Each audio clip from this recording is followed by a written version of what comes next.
नमस्कार। लोहा जितना तपता है उतनी ही ताकत भरता है।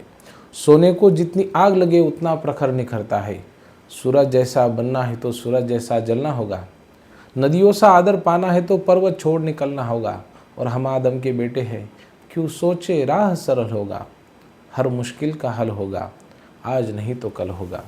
हर संघर्ष का हल होगा, आज नहीं तो कल होगा।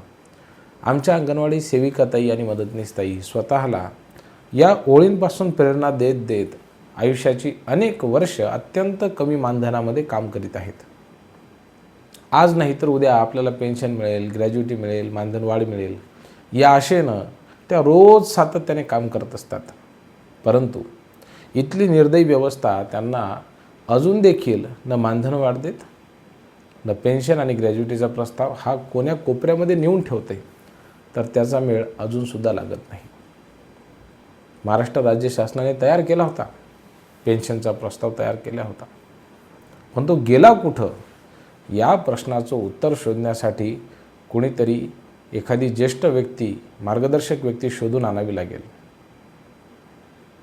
लाडकी बहीण योजना महाराष्ट्रामध्ये आली, त्याची अंमलबजावणी करण्याची ज्यावेळेला वेळ आली त्यावेळेला समोर दिसल्या अंगणवाडी सेविका, समोर दिसल्या मदतनीसताई। परंतु ज्यावेळेला त्यांच्या मानधनाचा प्रश्न आला, हरवलं सरकार। पुन्हा कोणतीही शासकीय योजना आली की ती माथी मारल्या जाते अंगणवाडी सेविकाताईच्या। मानधनाचा प्रश्न आला की मात्र कुठे हरवून जातात हे अधिकारी, मेळच लागत नाही। मग प्रश्न असा पडतो की या निर्धावलेल्या अवस्थेला आणि या व्यवस्थेला प्रश्न कोणी विचारावा। अनेक संघटनेमधील कर्मचारी, पदाधिकारी सातत्यानं नेत्यांच्या, मंत्र्यांच्या, माननीय उपमुख्यमंत्री, मुख्यमंत्री यांच्या दालनामध्ये जाऊन त्यांच्या भेटी घेत असतात, परंतु प्रश्न जसाच्या तसाच अनुत्तरित राहतो। 1974-75 मध्ये सुरू झालेली ही ICDS एकात्मिक बाल विकास सेवा योजना, त्या माध्यमातून यामध्ये आलेल्या लाखो अंगणवाडी सेविका, कुणी 1000 रुपयावर रिटायर झालं, कुणी 2000 रुपयांवरती रिटायर झालं, आणि आज ज्या वेळेला आम्ही समाज म्हणून त्यांच्याकडे पाहतो तर अत्यंत हालाखीच्या परिस्थितीमध्ये त्या जीवन जगत आहेत। एकीकडे हजारो रुपयांची पेन्शन, कुणाला 50,000 रुपये पेन्शन, कुणाला 60, कुणाला 70, कुणाला तर अगदी लाख रुपयापर्यंत पेन्शन आहे। का? तर त्यांनी शासकीय सेवा केली म्हणून, सरकारी सेवा केली म्हणून। आणि माझी अंगणवाडी सेविकाताई आणि मदतनीसताई, त्यांनी सुद्धा आयुष्यभर इमाने इतबारे अत्यंत प्रामाणिकपणाने सेवा केलेली असते, पण त्यांचा ज्यावेळेस पेन्शनचा आणि ग्रॅज्युटीचा प्रश्न येतो त्यावेळेस मात्र सगळे हरवून जातात। नका ना देऊ त्यांना 50,000 रुपये, तुम्ही तर मानधनच देणं झाले 50,000। 15,000 जरी दिले व्यवस्थित तरी बस झालं, पण त्याचे सुद्धा भाग पाडलेत। काय बोलायचं आणि काय नाही बोलायचं। 10-15,000 रुपयामध्ये काय होते सांगा बरं तुम्ही। सध्या किती महागाई आहे। तेलाची कॅन घेतो म्हटलं तर 170 रुपयाची आहे, 1 किलोची फक्त। तेलाचे पिपा जर आणायला गेलं तर 2-2.5 रुपये निघून जातात। मग किराणा असेल, मुलांचं शिक्षण असेल, मुलीचं लग्न असेल, कुटुंबाची जबाबदारी सांभाळणं असेल, एखाद्या वेळेला जर एखादी नैसर्गिक आपत्ती आली तर त्याला तोंड द्यायचं असेल, एखादी बिमारी येते घरामध्ये, कोणी आजारी पडतं, कोणाचं लग्न असतं, समारंभ असतात, एखादा कार्यक्रम असतो, हे 10-15,000 रुपये किंवा मदतनीसताईला भेटणारे 7,000 रुपये कोण्या कोपऱ्यामध्ये निघून जातात याचा मेळ देखील लागत नाही। आमच्या अंगणवाडी सेविका अनेक वेळेला पैसे उसने मागतात आणि सांगतात की दादा पुढच्या महिन्यामध्ये पगार झाली की 5 तारखेपर्यंत देते। होतच नाही पगार 5 तारखेपर्यंत। मग तो दादा येतो आणि अंगणवाडी ताईला म्हणतो की ताई तुम्ही तर म्हटलं होतं 5 तारखेला पैसे परत देतो म्हणून। हा दादा पगारच नाही झाली। काय ताई काही सांगता, पगार नाही झाली। ज्यावेळेला अशा प्रकारची परिस्थितीचा सामना आमच्या भगिनींना करावा लागतो त्यावेळेला त्यांच्या मनातलं दुःख, त्यांच्या मनामधल्या व्यथा आणि वेदना त्यांना विचारा, किती वाईट वाटत असेल। लोकांना वाटते की चांगला पगार आहे 10-15,000 रुपये, काय होते 10-15,000 रुपयामध्ये तसं विचार केला तर। काम साऱ्या मुलखाचं.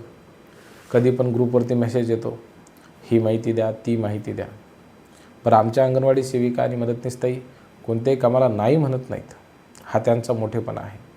काम कोणतंही असू द्या, इमानीद्वारे शिकवतात. आजही तुम्ही ग्रामीण भागामध्ये जा, अक्षरशः ज्या महिला स्वतःचं दुःख डॉक्टरांना किंवा इतर नातेवाईकांना सांगू नाही शकत, त्या महिला येऊन मनमोकळेपणानं अंगणवाडी सेविकांना ते दुःख सांगतात, त्यांच्याशी बोलतात. लहान लहान मुलं अत्यंत प्रेमानं, आदरानं आणि सौख्यानं वाढवतात अंगणवाडी सेविका. तळहाताच्या फोडाप्रमाणे जपतात त्यांना अंगणवाडी सेविका आणि मदतनीसताई. एखादी माय जशी आपल्या लेकराला जेवण बनवून खाऊ घालते, त्याच आतुरतेनं, त्याच मायेनं आणि ममतेनं आमची अंगणवाडी सेविकाताईसुद्धा आणि मदतनीसताई त्या ठिकाणी या मुलांना आहार तयार करण्याचं काम करते. मग आमच्या अंगणवाडी मदतनीसताईला त्या ठिकाणी मान आणि सन्मानाचं जीवन जगायला मिळायला नको का, हा प्रश्न निर्माण होतो. आणि म्हणून हा प्रश्न इथल्या व्यवस्थेला विचारावासा वाटतो की आणखी किती दिवस आपण हे अशा पद्धतीने काम करणार आहात. म्हणून आदितीताईंनी मागच्या काही काळामध्ये खूप क्रांतिकारी निर्णय घेतलेले आहेत. आदरणीय फडणवीस साहेब, आदरणीय शिंदे साहेब हे अत्यंत संवेदनशील नेते आहेत. त्यांच्याकडनं खूप अपेक्षा आहेत आणि असा विश्वास आहे की ते निश्चितच अंगणवाडी सेविकाताई आणि मदतनीसताई यांचा पेन्शन आणि ग्रॅज्युटीचा जो प्रश्न आहे तर तो मार्गी लावतील. सध्या महाराष्ट्रामध्ये अत्यंत स्थिर असलेलं सरकार आहे आणि अंगणवाडी सेविकांच्या बाबतीमध्ये, मदतनीसताईंच्या बाबतीमध्ये प्रचंड संवेदनशीलतेनं काम या शासनाने केलेलं आहे. त्यामुळं आगामी काळामध्ये का होईना किंवा येणाऱ्या अधिवेशनामध्ये तरी का होईना सेविकाताईंच्या मानधनाचा, पेन्शनचा आणि ग्रॅज्युटीचा प्रश्न तुम्ही मार्गी लावा. काहीही करा, पण एवढं करा. कारण की तुमच्या एका निर्णयामुळं आमच्या अंगणवाडी सेविका मदतनीसताईचं जे निवृत्तीनंतरचं जीवन आहे तर ते अतिशय चांगल्या पद्धतीने व्यतीत होऊ शकतं. तुम्ही जर कानाडोळा केला तर मात्र आमच्या या बहिणींना त्यांच्या उतार वयामध्ये प्रचंड व्यथा, वेदनांचा सामना करावा लागणार आहे. म्हणून हात जोडून कळकळीची विनंती आहे शासनाला की मायबाप तुम्हीच आहात, तुम्ही ह्यांचे मायबाप बना आणि यांना आपल्या पदरामध्ये घ्या आणि त्यांना न्याय द्या. किमान 2-3 हजार रुपये तरी त्यांना रिटायरमेंटनंतर त्यांच्या खात्यामध्ये जमा होतील, म्हणजे जेणेकरून त्यांना कोणाही समोर हातपाय पसरवण्याची वेळ येणार नाही आणि त्यांनासुद्धा सन्मानाचं जीवन जगता येईल. अशा पद्धतीची व्यवस्था करा. बहिणींनो, याबद्दल तुमचं नेमकं काय मत आहे ते आम्हाला नक्की कळवा. धन्यवाद.